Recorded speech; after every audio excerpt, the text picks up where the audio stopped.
Good morning. Welcome to First Parish in Lexington, whether this is your first time, your 100th time, or your 1,000th time. We are people of all ages, people of many backgrounds, many beliefs.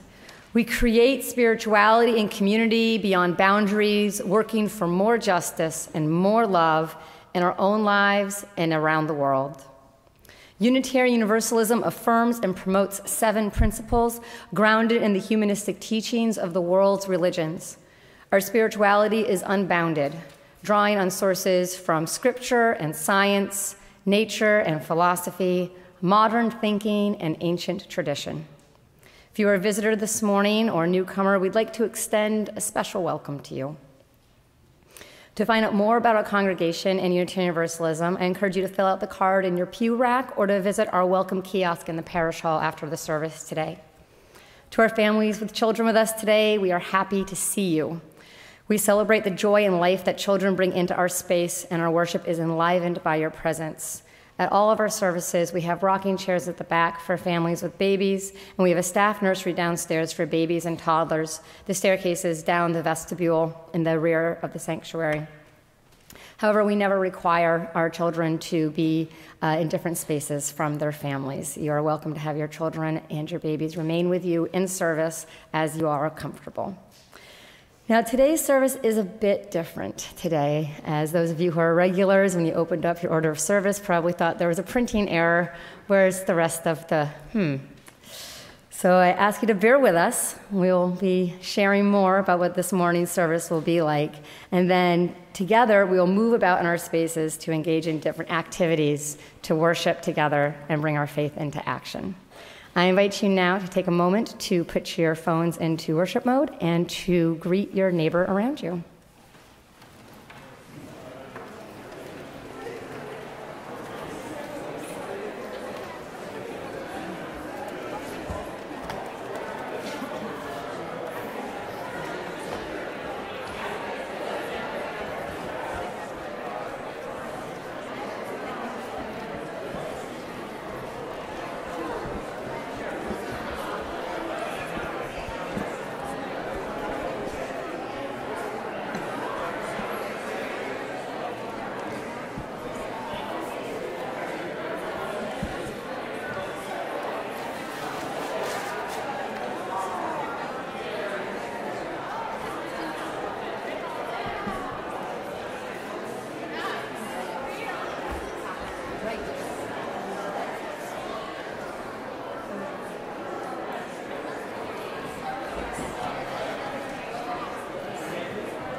Let us now deepen into worship with our opening words.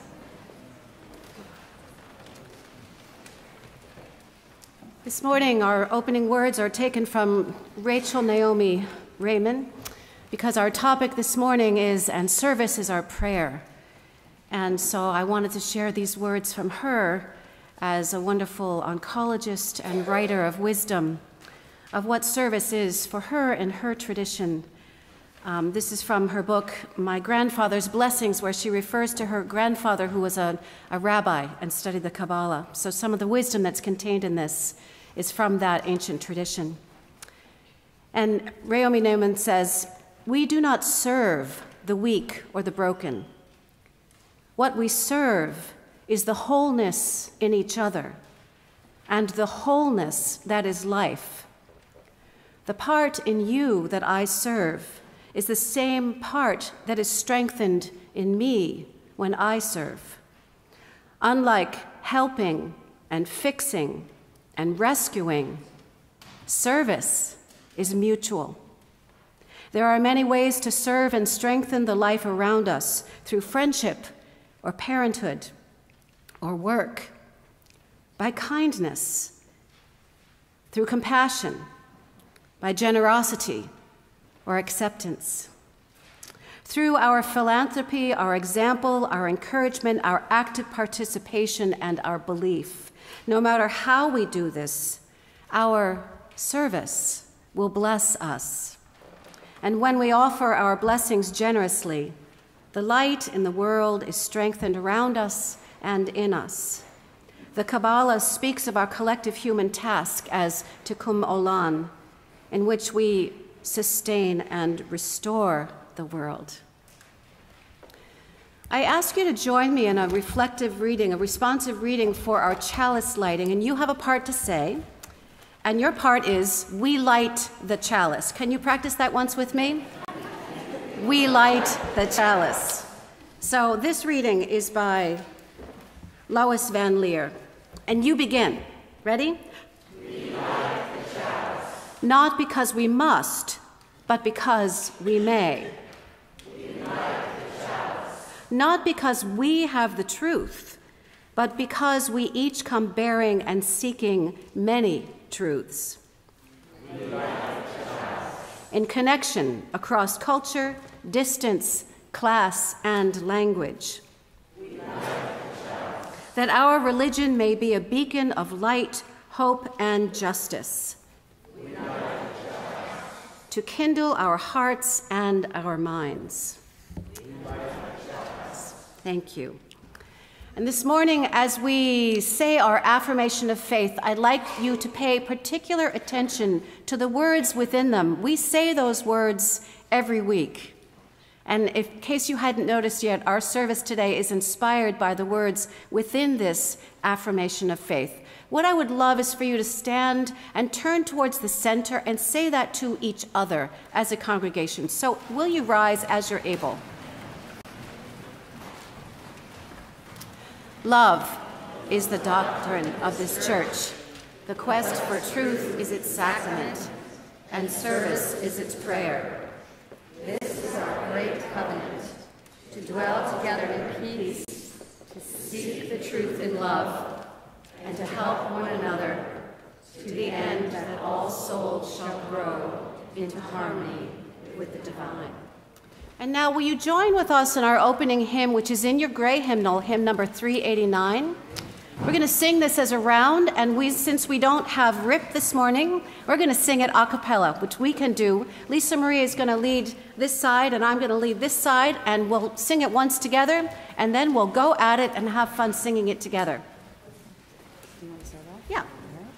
So, gathered here in the mystery of the hour, gathered here in one strong body, gathered here in the struggle and the power, Spirit draw near.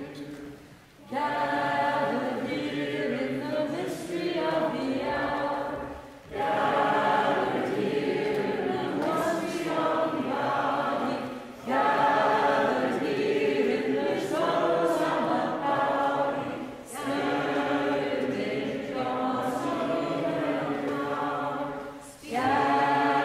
Gathered here in the mystery of the hour, gathered here in one strong body, gathered here in the struggles and the power, Spirit draws near and power. Gathered here in the mystery of the hour, gathered here in one strong body, gathered here in the struggles and the power, Spirit draws near and power, Spirit draw near.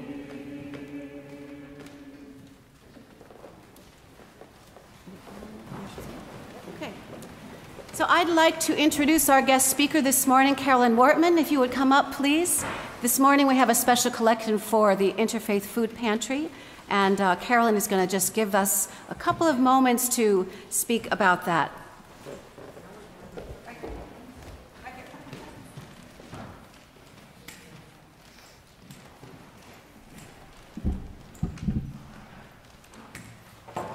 Good morning, First Parish. The body's getting old and it can't get up those stairs anymore with not two railings, so I asked to speak from the floor. First of all, I want to thank you for all that you've done for the food pantry in 2017. All your donations of food, of personal care items, and cold cash. It's been wonderful, the support that we get from this church. And as one of, I don't know if I've ever shared this quote with you before, but as one of our former volunteers said, as our community support grows, so does our ability to support our community. And that's exactly what happens when we are supported by the community. I'd like to give you some data. We just actually finished the data for 2017, so this is a good time. That I can tell you that our average families per Saturday that came in 2017 was 67, and that is representing about 130 people. Of those people, 15 were less than 18 years of age, 18 were 18 to 64 years of age, and 88 were greater than 65. So that our clientele continues to be more seniors than anything else. In 2017, we were given referrals for 25 new families, which represented 70 people. Less than 18, 26. Up. 18 to 64, 29. Up. Greater than 65, 15. So that the new people who have been referred to us are younger families with children. Our focus for 2017 has been pretty much the same as for the year before, and that is to give as much produce, fresh produce, to our families as we can. And I know I only have a short time, but I don't know if I've ever told you about the Boston Area Gleaners. Have I? Okay, the Boston Area Gleaners are a group of people out of Waltham who go out into the fields, invited by the farmers, to gather the crops. And they distribute these crops to food pantries and the like. I never knew that there were farmers in Massachusetts who grew crops just to give away, and there are. And so I partner with the Gleaners every year, and the Gleaners tell me what they have and I order what I want, and it comes to me in banana boxes. And for a banana box full of anything, I pay $5. The food is actually donated, but I help pay for the gas and whatever. So, in order to have increased produce for the food pantry, during the growing season, it's very easy. I have the Interfaith Garden next door, I have the Giving Garden from Church of Our Redeemer, and I have the Boston Area Gleaners. At this time of year, it is much more difficult to have a lot of extra produce around the food pantry. We always have our potatoes, carrots, onions, and 4 fruits. Bananas, apples, oranges, and pears. But to go beyond that, in February, January, December, it's very difficult because of the price of food these days, as you well know. When you go to the grocery store, you know, things are costing you more, even at Market Basket. And people say, well, don't the stores give you things? Well, no, they don't. We have to buy them. So we are trying our best to keep up with more produce during these winter months, as we do every year. And we are all looking for, at the pantry, we're all looking forward to the growing season to come back, when our produce section, those of you who've come, well, you come in May though, so you probably haven't seen it, but Lynn, I think, has maybe seen it, Lynn, that when you come, our produce section of the pantry beats any farmer's market around. So again, I thank you for all that you have done in the past, and I thank you in advance for all that you're going to do in the future.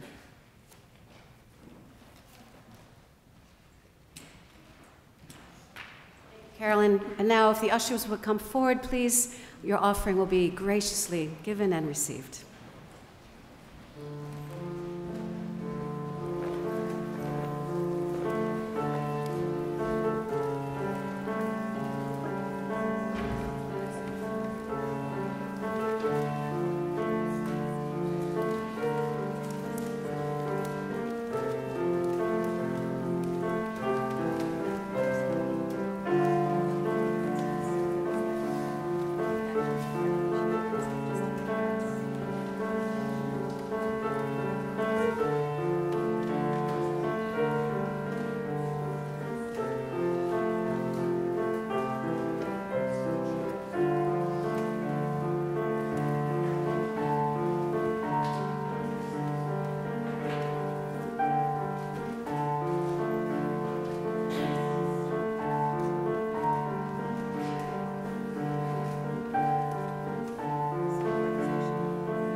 Thank you. We do encourage clapping when the Spirit moves you.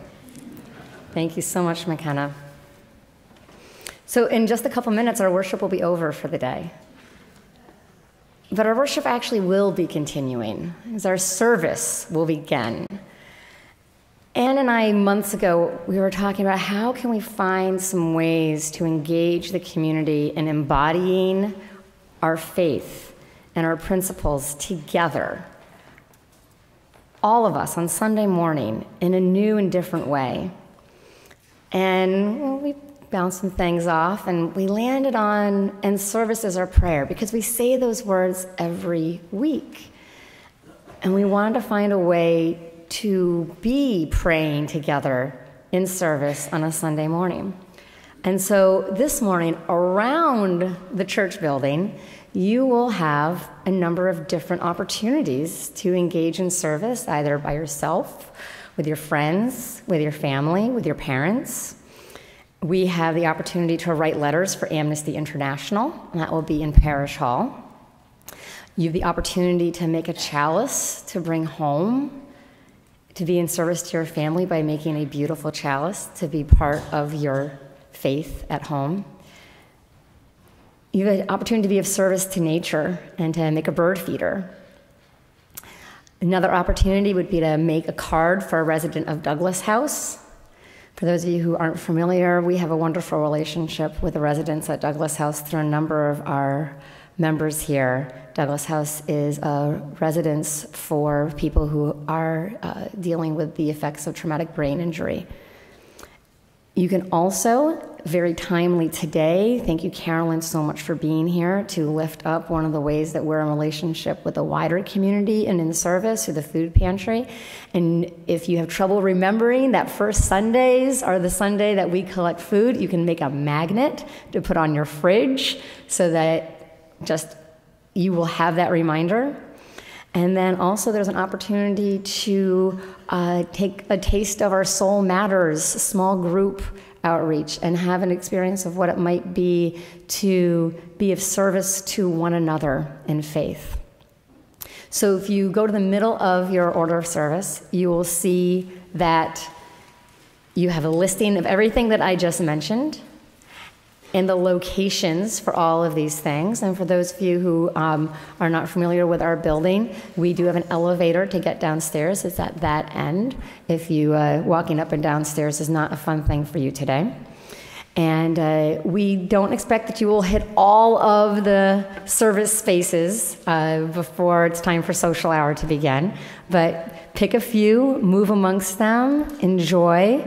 Anne and I will be moving throughout the spaces, and we look forward to engaging with you in our faith this way. One of the other things I want to draw your attention to is that in every space that you go, there will be a little card on the table, and it's going to tell you the principles for that service activity that are related. So our 7 principles, some of you are very familiar with them. Some of you might remember the first and maybe the 7th and a couple of the other ones.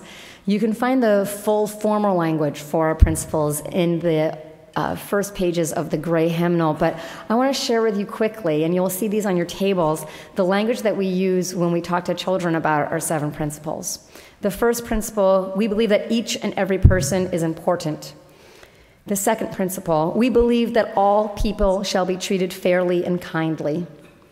Third principle, we believe that we should accept one another and keep on learning together. Fourth, we believe that each person must be free to search for what is true and right in life. Fifth, we believe that all persons should have a vote about the things that concern them. The sixth principle, we believe in working for a peaceful, fair, and free world. And the seventh principle, we believe in caring for our planet Earth, the home we share with all living things. So as you pick your service activity today, look for those cards, look for the principles that that activity is connecting you with, and see where it leads your conversation. Some of you may remember a hymn that we taught a couple months ago, Walking with You is My Prayer. And I would like for us to sing that not as we stand, but as we move out into our space together. and that we sing it as we go. So let me just teach it again real quick, and if you remember it, please just join in along with me. Walking, walking with you is my prayer. Walking, walking with you is my prayer. And now let us go and walk together. Walking, walking with you is my prayer. Serving, serving, serving with you is my prayer. Singing, singing, singing with you is my prayer. Serving, serving, serving with you is my prayer. Laughing, laughing, laughing with you is my prayer. Walking, walking with you is my prayer. Singing, singing, singing with you is my prayer. Making, making, making with you is my prayer. Dancing, dancing, dancing with you. That's for you, Chris. Dancing with you is my prayer. Singing, singing, singing with you is my prayer. Great. You guys want to stay for the Soul Matters piece? Let's all take a seat.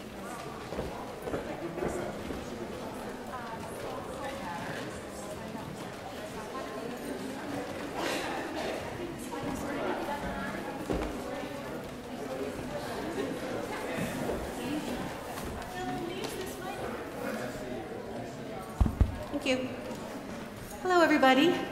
Thanks for staying for the Soul Matters piece. Aggie and John, do you guys want to sit down and participate in this?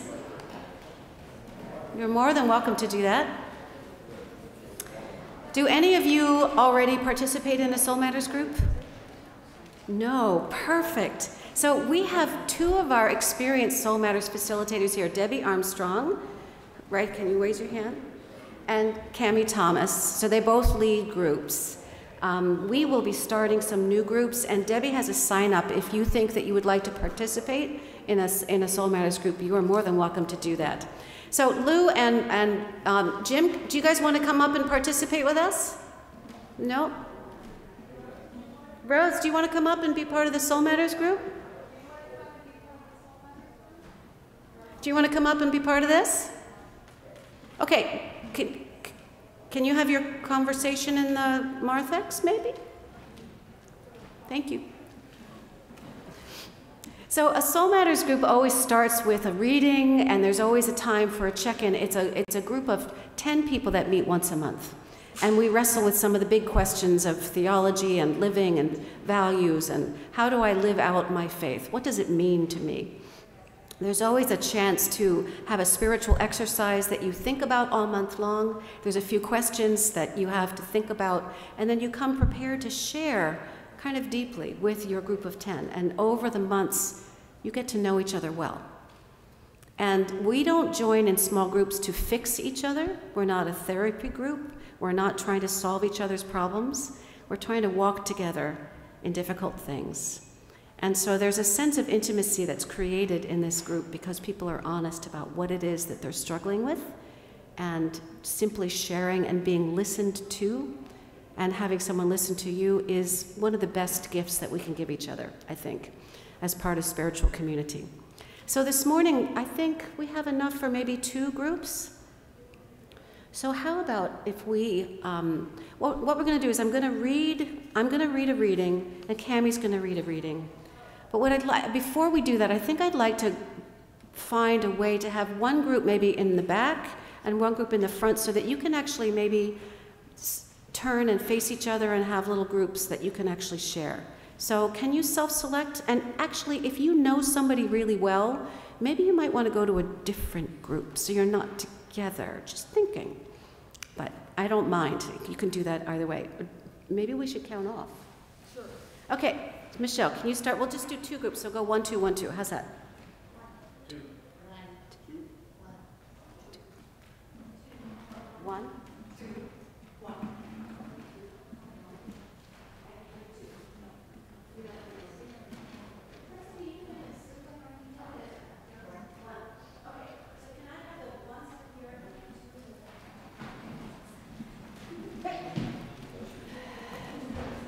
Yeah, that's great.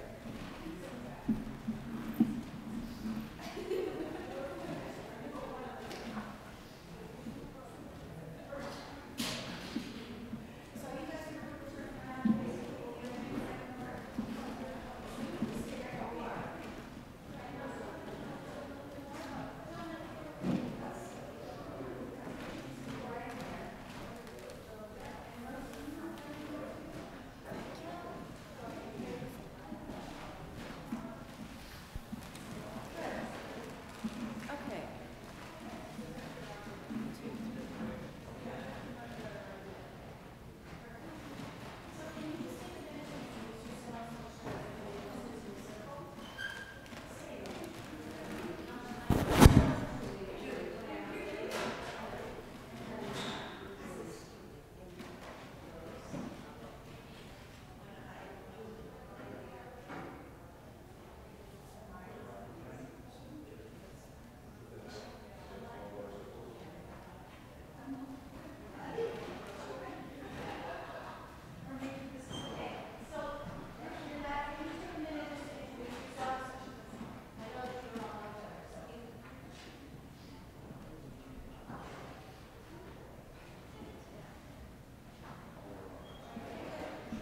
So I have a reading from this month's Soul Matters, which is by Richard Gilbert. It's not one that you would have read it's in the worship packet that comes with the Soul Matters. So every month, if you sign up to be in a Soul Matters group, you get a packet through an email packet. And it has, it's about 8 pages maybe. And it has a lot of readings, a lot of questions, and then there's a lot of links that if you click on them, you can read poems, you can read Huffington Post articles, you can see TED Talks, things that are all related, or videos, sometimes there's music, all things that are centered around the particular topic of the day. There's a topic for the month of March. The question is, what does it mean to be a people of balance? That's the tough question. What does it mean to be a people of balance? And so I'm going to read this reading by Richard Gilbert, who's a Unitarian Universalist minister who I really admire. This is called Life is Always Unfinished Business. In the midst of the whirling day, in the hectic rush to be doing, in the frantic pace of life, pause here for a moment. Catch your breath. Relax your body. Loosen your grip on life. Consider that our lives are always unfinished business. Imagine that the picture of our being is never complete. Allow your life to be a work in progress. Do not hurry to mold the masterpiece. Do not rush to finish the picture. Do not be impatient to complete the drawing. From beckoning birth to dawning death, we are in process, and always there is more to be done. Do not let the incompleteness weigh on your spirit. Do not despair that imperfection marks your every day. Do not fear that we are still in the making. Let us instead be grateful that the world is still to be created. Let us give thanks that we can be more than we are. let us celebrate the power of the incomplete, for life is always unfinished business.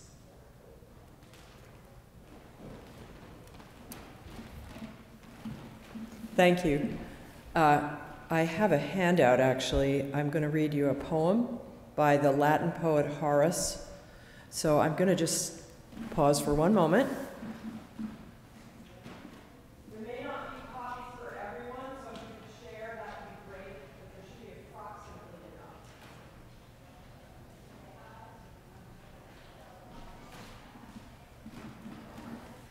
It's been a pleasure to facilitate this Soul Matters curriculum, as I think it is. And this poem is, well, you can see how old, 2,000 years old. Licinius is Horace's friend. And this is really a poem about balance, which is the theme. And Horace thinks of balance very much as being going toward the mean rather than being at the extremes. So it's a poem about staying in the middle, which is obviously a very arguable point. That's not the place where you might not always want to be in the middle. But here's what he says about it. Better to live, Licinius, not always rushing into deep water, and not, when fear of storms makes you shiver, pushing too close to the dangerous coast. A man who prizes golden moderation stays safely clear of the filth of a run-down building, stays prudently out of a palace others will envy. The giant pine is more often troubled by the wind, and the tallest towers collapse with a heavier fall, and bolts of lightning strike the tops of the mountains. Hopeful in the bad times, fearful in the good times, that is the man who has readied his heart for the turn of the dice. Jupiter brings back foul winters.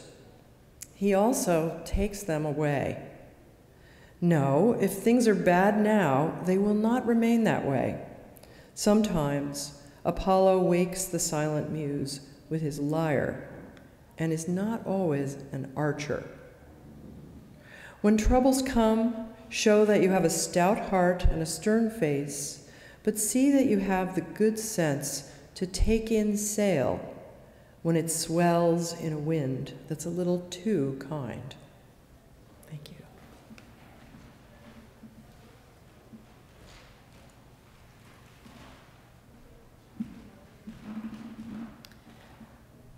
I'd love you just to take a couple of minutes to think about the words that you've heard and think about which of those words might bubble up for you. Just read this again and spend some time lingering on the beauty of the words and what speaks to you.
Soul Matters monthly handout.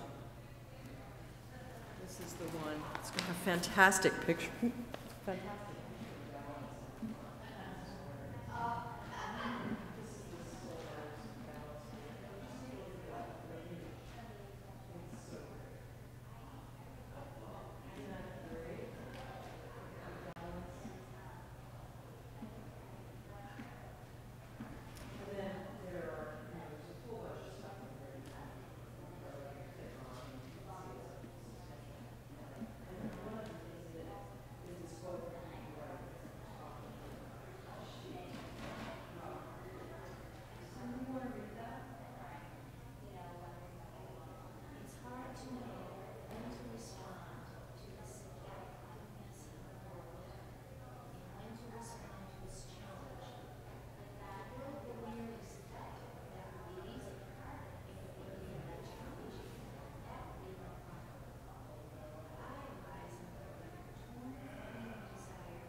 not at all in